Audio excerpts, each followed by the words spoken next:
Hello, everyone, and welcome to the Expeditors Podcast, where we look at the logistics and freight forwarding industry through the lens of a global logistics provider.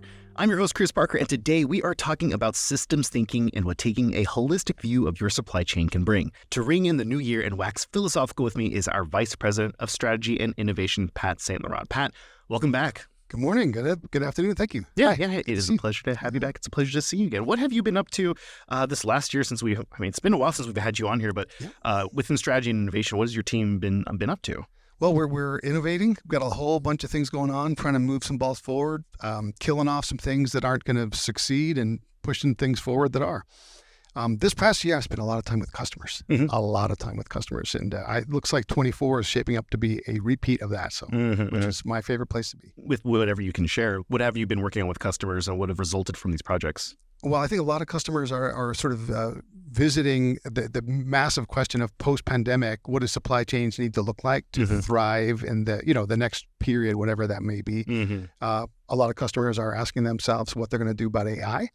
Oh, yeah. And how the world of AI is going to sort of reshape the ecosystem in which they work. So, really interesting stuff. That's got to be pretty cool just to looking into that. I know within my world of media production, AI is in all the tools that are being out there. Lots of new tools, lots of new companies are using it in very interesting ways. So seeing it used and applied in supply chain sounds really interesting. Yeah. We're still at the very beginning of it. Everybody right now is just the way I say it, they're in a search of good use cases that give them the appropriate benefit while giving them a level of risk that they're willing to tolerate. Very cool. Very cool. Nice. All right. So this topic in particular, systems thinking, before we dive further into it, I wanted to establish some baseline definitions here for the audience and honestly for myself, because this is something that I'm still relatively new to. And even though you and I have talked about it before, but what is systems thinking and how does it apply to the discipline of supply chain management?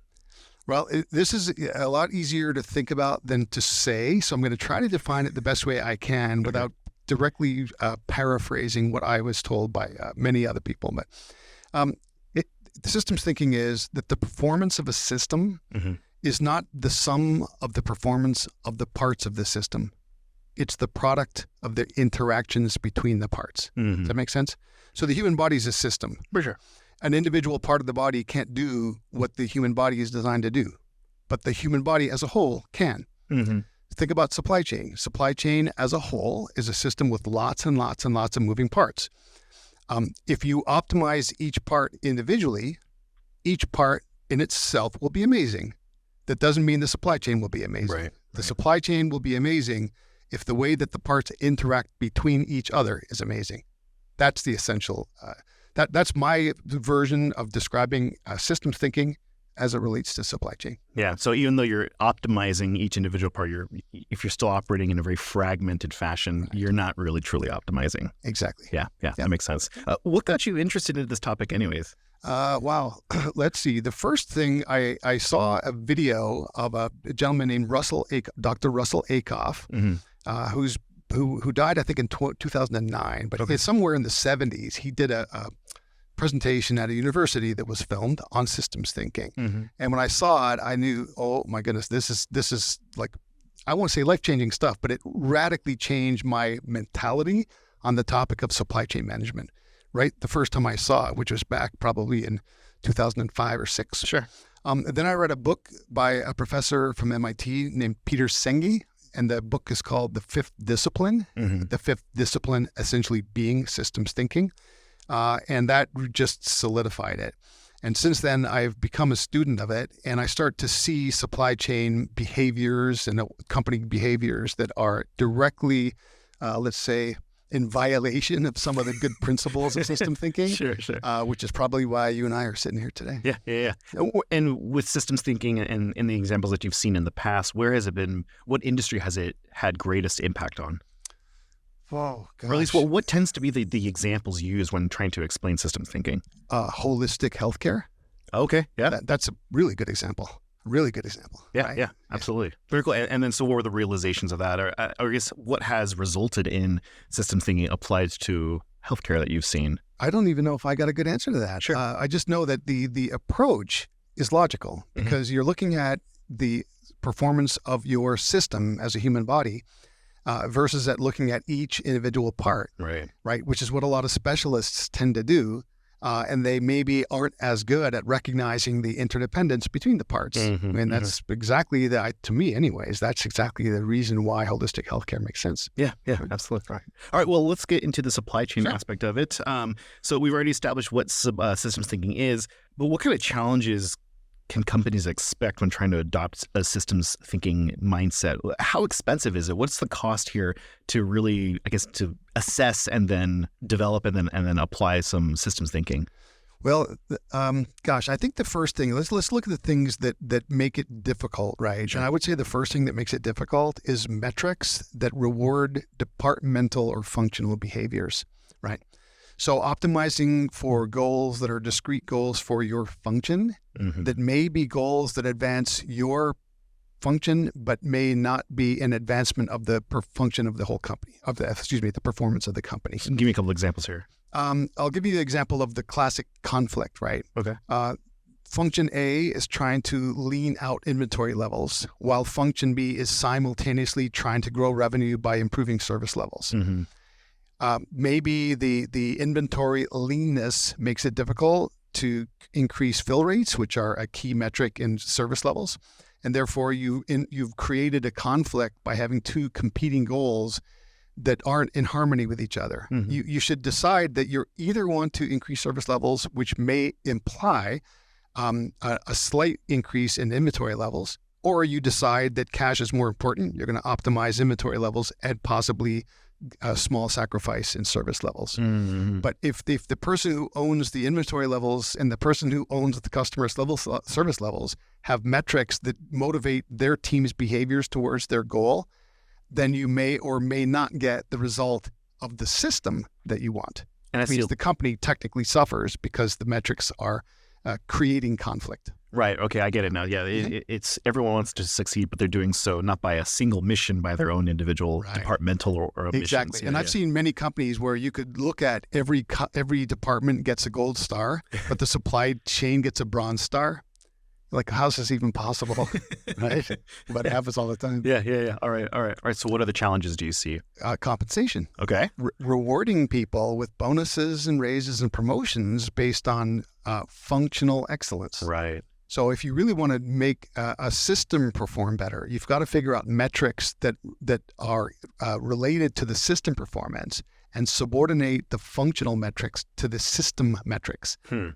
Then you would have everybody pushing in the direction of what's good for the enterprise, and they wouldn't be subjected to not making bonus because their function didn't perform. Because their function would perform exactly how it's supposed to, which is in support of enterprise goals, not in support of their own private goals. Okay, I think I'm catching on here. It's not easy. No. It's complex stuff, but I think I understand. At least in my own simple words, it sounds like you want to try and define the motivations of all the independent parts or all the parts that are working together, right? You want them to try to work with a single vision in mind, and that may come into conflict with what their own individual or departmental goals are, correct? Okay. Yep. So another challenge that I see then from these first two examples is advocacy in terms of trying to convince others that systems thinking is an approach to take, because whoever's choosing these metrics may not be taking the whole, the organizational goals in mind. They're still thinking within the confines of their own departments. So how do you get people signed on to systems thinking when they already know what metrics that they feel are the most important to them? Right. Now you're asking for different metrics because it takes something larger. It has like a wider scope of impact. Is that, sure. Do you get my question? I'm getting you. And I want to take a step back first, and then let's get to that one. The first thing is, you said, well, how did we get here to begin with? Because that in itself is a fabulous, interesting story. Sure. I have a very simplistic sort of cartoon grade way I explain this to people, which is, let's go back to when we were kids and it was hot outside and you decided to make a lemonade stand out in front of your house, right? So you and your friend would be like, let's make a lemonade stand and sell lemonade to people that are passing by. So you do that. There was two of you, you're standing there, you're both kind of doing the job. And then it starts to get busy and your third friend sees you and says, can I help? You're like, yeah, what do you want me to do? Okay, why don't you make, I serve, and you take cash. And right from that moment, you've divided by function to support growth. Now look at a giant company with 100,000 employees. Sure. And take that to the extreme. where they've divided by function to scale for growth, and they've put people at the top of these functional organizations that may not always have the company's interests at heart, because they may be people who are narcissistic or egotistical. And they sound like fiefdoms within the larger, sure, right? Yeah. So, and then you add to that the fact that the company's compensation and reward system is designed to make them even more focused on their own departmental goals, right? Right. So that's kind of a very simplistic way of saying how we got here. So breaking free of that is no small task. Of course. And I think if you ask the average person, they'd say, well, it's a failure of leadership that there's no systems thinking. Right. I don't know if I agree with that. I don't know that a C-level executive needs to walk around and go, you know what, we need to fix this whole company by turning it upside down and employing systems thinking. People in the bottom and the middle of the organization can do just as good of a job at socializing the idea of unifying projects. Like, let's work together to make something happen. And let's tell our respective superiors why we are doing something together that advances the company's interest, and ask for relief on the goals that you have had prior to that may be at conflict with the company's interest. And at least test that. And you may find out that there's more hospitality for this way of thinking than you maybe otherwise have thought. So it can come from anywhere, really. I think getting more people to adopt this mindset too gives for greater concern for everyone's success. If everyone's looking at things holistically, there's a lot more, I guess, like harmony within interpersonally in an organization, not just in the functions, but just the culture itself, sounds like. Well, there's another reason, which is let's put it this way: the level of understanding you have about your company's daily operations are probably as wide in scope as you have access to data for.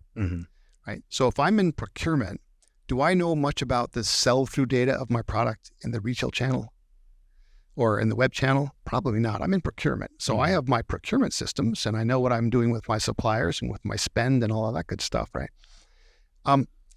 The access to enterprise-wide data makes it far more difficult for people in a function A to understand what's going on in function B. Very commonly, people have a pretty good idea what happens in the departments to the left of them and to the right of them in the sort of overall company workflow. But beyond that, most of what they know is anecdotal. They hear things, they talk to people, very sort of serendipitous comments that you get. You might show up in a meeting where they'll learn some things. But if you ask them, do you really understand how the sales organization is managing forecasts with demand planners, and how that sort of, how that the output of that work comes to me as a supply planner? Do I really understand it? Well, it depends. What are the reports they're giving me look like? And that's my level of understanding. So fragmented, partial, latent data is a major reason why companies struggle to sort of adopt this more systems thinking approach. I want to challenge it with the question of, okay, so then an individual has only so much bandwidth that they can, understand how their organization works, within the, being able to be excellent at their own job. Does a systems thinking not strain an individual or ask too much of them to try and be looking at their company in a much more holistic way? Yes.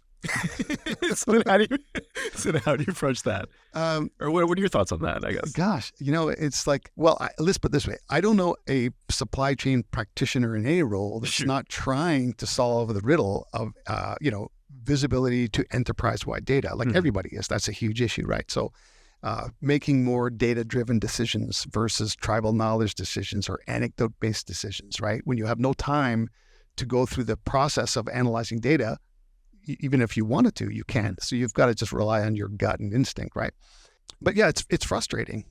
And I don't know anybody who doesn't want it to be much better. It just isn't yet. And that's where you wonder the extent to which AI is going to impact that. Because if theoretically, if AI could go and just pull copious amounts of data from your internal systems and synthesize it into a cohesive story that you could consume through a natural language query.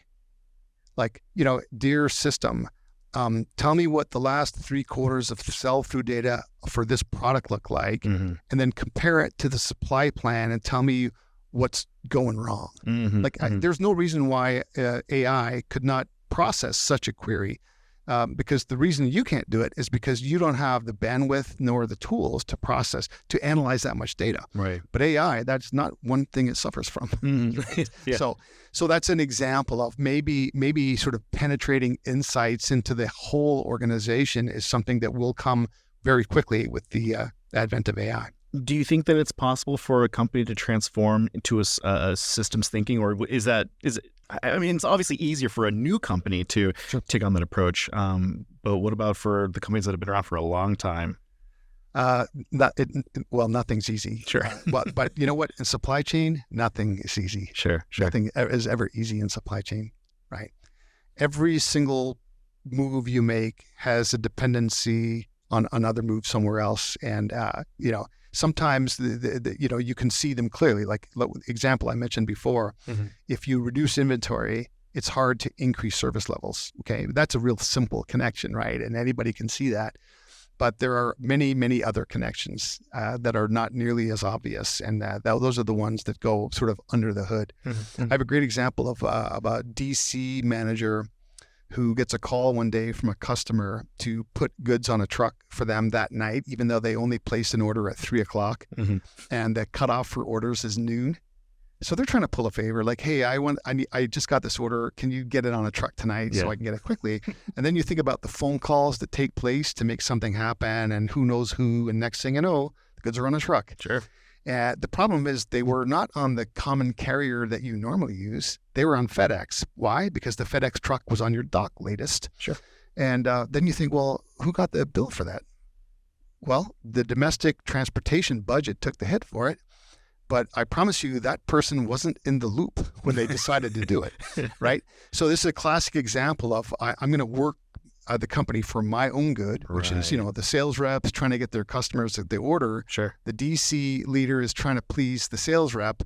So everybody manages to pull off this little quote unquote miracle. The customer's thrilled, but the guy who gets the bill at the end of the month is like, what?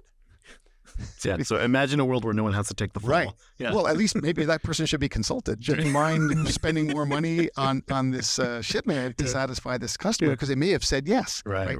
If satisfying that customer was worth more than the difference between the standard truck bill and the FedEx bill, then it was a good decision. But the fact that they didn't consult him means maybe it wasn't a good decision, because he might have said no, right? So as a really simplistic example, but that stuff happens every day. That's wild. Every day. So then what would a successful implementation look like, or what have you seen in the time that you've been looking at systems thinking? Have you seen anything out there within the supply chain that shows that it can be applied? I think so. The examples that I'm sort of close to, I would say, are all partial.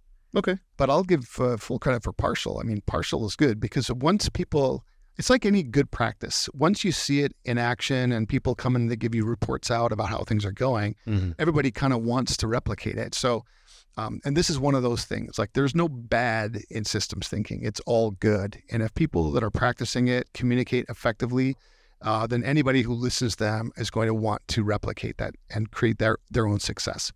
So I definitely know some companies that I think are really good at it. And you could talk to somebody who's a logistics leader, who is commonly somebody that we talk to in Expeditors. And you hear them talk about things like, the sales performance and customer service and procurement and demand planning. And you're like, they're rattling things off like they really know it. And I'm like, wow, that's impressive, because there's a lot of logistics leaders who wouldn't have a half or less of what you just explained as things that matter to your peers in different departments, right? And I think if you're going to be good at it as a logistics leader, because logistics ties to so many things, right? Sure. Your job is to service internal customers. I mean, that's what you do. So start by figuring out what matters to them, and then think about what you and your team can do to enable their outcomes to be better, because that's your job, right? And that in itself is a sort of really good grassroots way to start the process of adapting to systems thinking, right? Yeah, absolutely. I'm picking up that this is far more than changing the way your company functions, but it also requires social change, cultural change. That almost like that needs to be step one, really. Yeah. It was just getting people signed on to the idea of, hey, well, let's try to like work this way for a little bit, and then create processes out of them afterward. Yes, Yeah. 100%. Yeah. Think about a lunch and learn, where I'm a logistics analyst. I'm working in data. I'm doing reports. I'm doing my day job, and my boss is the director of logistics, and the demand planning team is in the lunchroom eating lunch, and I barely know who any of those people are. Sure. Why not go in there and park your butt next to them at lunch and say, hey guys, we are a service provider to your team, and I know that things that we do matter to you, but I have no idea how. Please share. And I think when you make yourself the student, whoever you're talking to will absolutely be delighted to be your teacher. You just have to be curious. And if you sit behind your desk all day and do your reports and go home every night and aren't curious, you lose at systems thinking. Absolutely. Right? Yeah. Curiosity is your best friend, because people will always talk if you are willing to be in their audience. Yeah. No, I love that. And curiosity is it's a very special resource. And just speak for myself, I wonder if it gets used enough, and so it sounds like it requires a lot of curiosity and a vested interest to see how can I do my job better, or how is whatever I'm doing impact others, and what can I do to ease the pain on them. Yep. All right, so what role can be played by trading partners, whether they're suppliers, customers, service providers, to the companies whose supply chains that we're talking about? Yeah, that's a tough one. You like to think you have more influence than you do. Okay. Let's start with that. Everyone thinks I they're know special. I do. Sure, hey, everybody, just step aside. But no, it's true. I think if you exhibit the kind of curiosity, and I'll just give you an example. So for people at Expeditors, right, we are a service provider. Sure. We We go into a customer and we might meet somebody who has a very siloed mentality, right? They only care about their logistics procurement, for example, right? And we're like, well, we'd like to understand the people that your procurement exercise is intending to serve. They have certain expectations of what you're doing, and we would love to understand what they are, so that we can position a capability that satisfies your internal customers, not just the requirements that you've stated in an RFP. Now, if they tell you no, you cannot talk to them, I guess you've met the inertia that makes systems thinking hard. Okay? Sure. But that's where you can encourage them. Listen, I'm just trying to help you service your internal customers better. I'm not trying to pull a fast one here. I just want to understand better how to position arguments in our bid response that will help make your procurement exercise more valuable to your internal customer. So that's where I think maybe it's more aggressive curiosity. Like I don't just ask and then get told no and then go sit in the corner, because no is not the answer I'm looking for, and I'm going to keep pushing because I want to understand. Even if I make you go and get the answers and tell me what they are, and even if you're not completely honest with me, I'm still going to push, right? So at least when somebody who is a consumer of the services we provide can look at what we wrote and say, yeah, that is what I'm looking for, is that kind of thinking, right? Or that kind of capability, whatever it may be. Yeah, because I was going to ask, like, who is best positioned then to display systems thinking? Is it the service provider? Is it the customer? Who do you think is, I guess, the best starting point to start systems thinking and then have it ripple out throughout the supply chain? Oh man, I guess in human nature, if you model good behavior, you're more likely to get it mimicked than if you don't. So it's anyone. So I would just say anyone. Yeah, that's a great answer. Star, everybody. Now, truthfully, if you went to a supply chain and you looked at a chief supply chain officer, that's probably the best way to start for a top-down initiative. Sure. Yeah. Because that person may have demand planning, supply planning, logistics, fulfillment, all those things underneath their organization. So they have lieutenants who own all of those things. They can get in a room and they can tear apart their whole metrics and compensation system and redesign what it should be. They can do that. Sure. And I've no doubt that whomever might be listening to this may go, hey, St. Laurent, come on, man, you're painting a dark picture. There's probably a lot more people doing it that I'm giving them credit for. Sure. But when I look out the window, that's what I see, and I only report what I see. Sure. Making stuff up. Yeah. So top down is most likely the path of least resistance, it sounds like. And because a company could be working in such a siloed fashion, I'm assuming that the leaders in those different various departments or those various functions want to do right by whoever's above them, Right. not so much by who's next to them. So if everyone's trying to please whoever's above them, then it has to start from the top. Right. to And then if the say, people above them yeah. actually like each other, Yeah. that would help. Yeah. But if they're like, I don't care about John, we're working for this department. Right. That's the exact opposite of what you need to embrace as a mentality for system thinking. Yeah. Right. Absolutely. And again, I think there's in supply chain management, there used to never be such a thing, right? It was like each department had their thing, and you had freight or traffic in the old days, what it was called, just delivery. Mm-hmm. And, logistics was a term that was brought in to incorporate more than one discipline. So it wasn't just transportation, it was warehousing, transportation, and all the planning around that. And supply chain is still a relatively young discipline. Mm-hmm. So, everything that you see going on in global companies today is moving in the direction of a more sort of harmonized approach to the discipline of supply chain. Mm-hmm. So in a way, it's sort of solving itself, but over a long period of time. Mm-hmm. And maybe some of the people that I'm referring to, the stereotypes, maybe also kind of guys that are my age, Sure. and who spent 40 years in a certain way of doing things. And maybe the younger crowd comes in and they shake things up and change things around. And it just happens kind of organically or very naturally. That's what I'm thinking might happen. So. Yeah. All right. So last question here. If we're looking 30, 50 years, 100 years into the future, supply and systems thinking has just taken the world by storm, and everything is, everything in supply chain is harmonized. What does that look like? What do you hope it looks like? I hope you don't ask me for the people in it. No. That would be, yeah. What does it look like? Well, let's put it this way.